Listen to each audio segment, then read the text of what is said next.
नमस्कार, आपका स्वागत है खास मुद्दे की खास पड़ताल के साथ। मैं सुशील सियाग फिलहाल जंतर मंतर दिल्ली से आपके साथ लाइव जुड़ रहा हूँ। फिलहाल इस वक्त जो दिल्ली के कर्मचारी है, जो आपने बैनर जो आदमी देखे हो, पुरानी पेंशन योजना जो बहाल करो, फिलहाल लगातार कंटिन्यू धरने के ऊपर धरना देने लग रहे हैं। ऊपर एक बड़ा फ्लैक्स मैं दिखाना चाहूँगा, जितने भी ये कर्मचारी है जो धरना देने लग रहे हैं, जंतर मंतर के ऊपर है। ये आप देख सकते हो, पुरानी पेंशन योजना बहाल करो, ये आपने सामने दिखने लग रहे हो। बिल्कुल इन तो सारे तो डिस्कस करेंगे जितने भी दिल्ली के कर्मचारी है। फिलहाल इनकी आखिर मांग के ये लगातार चिल्लाने लग रहे, पुरानी पेंशन बहाल करो, पुरानी पेंशन बहाल करो, लगातार चिल्लाने लग रहे। इन तो डिस्कस करेंगे, प्रॉपर तरीके से जानेंगे और इन तो मामला जानेंगे पूरा है कि चौथी बार पांचवी बार आप जंतर मंतर पे आ रहे हैं। पुरानी पेंशन योजना बहाल करने की मांग उठ रही है।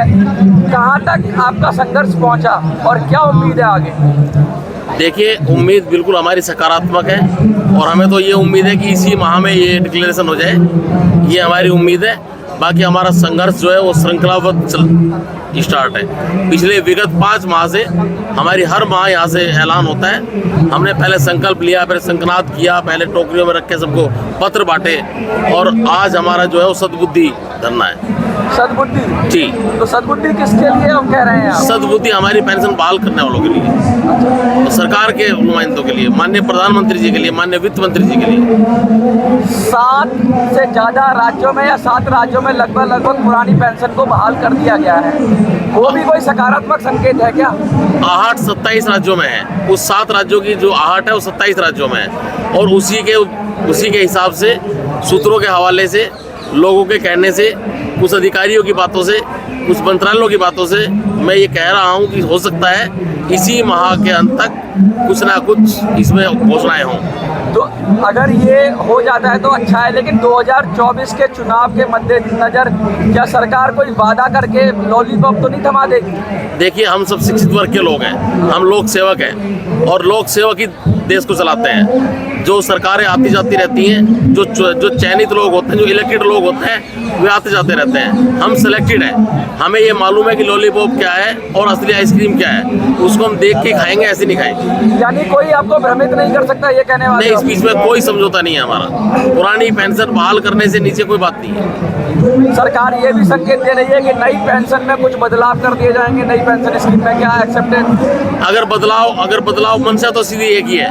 पुरानी पेंशन अच्छी थी, इसलिए सब सांसद महोदय, पूर्व सांसद महोदय, सबके सब उसी पेंशन को ले रहे हैं। तो आखिर हमारे लिए कौन सा नया सुगोफा लेके आएंगे कि हम उसको पसंद कर लेंगे? जैसी पेंशन उनकी, ऐसी पेंशन हमारी। अर्थात पुरानी पेंशन बहाली से नीचे कुछ भी नहीं है हमारा। बहुत सारे अर्थशास्त्री हैं, वो नई पेंशन के कसीदे पढ़ रहे हैं कि बहुत अच्छी पेंशन है, ये वो है।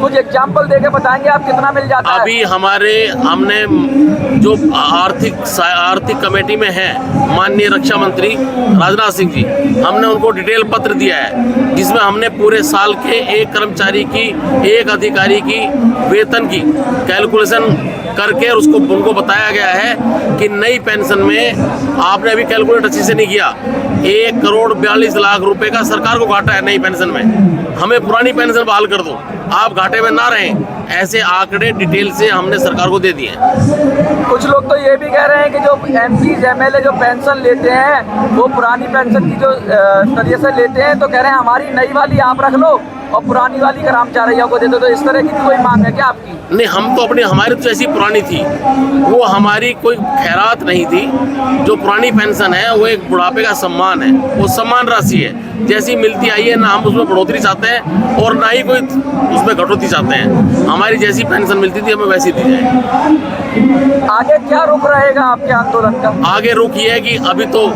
बीच में मई का माह है, आज मई है, 1 मई में हमारा और यहीं पे प्रदर्शन होगा, मई और जून में। फिर उसके बाद 30 जुलाई को हमारा ऐलान है कि हम रामलीला मैदान में रहेंगे और डटेंगे जब तक हमारी पेंशन बहाल नहीं होगी, जब तक वहीं रहेंगे।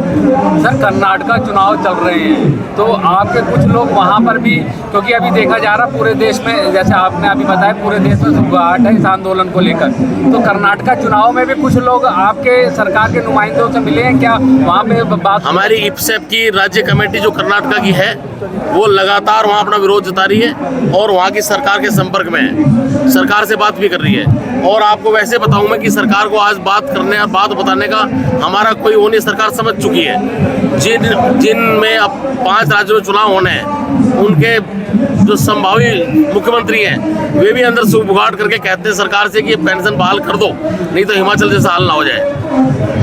अब जैसे लगातार ये बात हो रही है कि सत्ता पक्ष भी मान रहा है कि कहीं ना कहीं गलती हुई है, तो यूपी की से कोई खबर आ रही है कि यूपी से शुरुआत होगी, ऐसा कोई खबर है क्या? आपके पास सूत्र तो है सारे। देखिए यूपी में तो अभी दूर है, यूपी में तो अगली विधानसभा और 24 की लोकसभा दूर है, लेकिन जिनमें विधानसभा चुनाव है वो जरूर चिंतित हैं, चाहे महाराष्ट्र के हों चाहे मध्य प्रदेश के हों, और वो भी अपने आप में बहुत सीनियर वरिष्ठ सत्ताधारी पार्टी के नेता हैं, चाहे राजस्थान भी हो, वो लोग भी चिंतित हैं, चाहे राजस्थान की भी हो।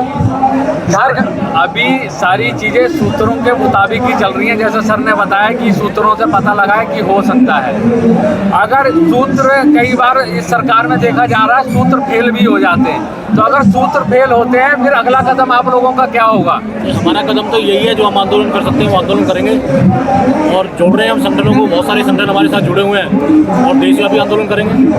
कितने लोग आएंगे आप अगले आंदोलन में? कितना आपने एस्टिमेट कुछ बनाया है? रामलीला मैदान की जब बात कर रहे हैं आप, तो 30 जुलाई को उत्तरी भारत की हमारी रैली है और उसके अंदर हम पूरा रामलीला मैदान भरेंगे और ये लाखों की कैपेसिटी है, लाखों में लोग आएंगे।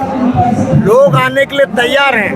हम लोगों ने कहा भी अखिल भारतीय रैली से पहले हम लोग उत्तरी भारत की रैली करेंगे, जिसके अंदर दिल्ली, हरियाणा, उत्तर प्रदेश के लाखों कर्मचारी उस रैली में आएंगे।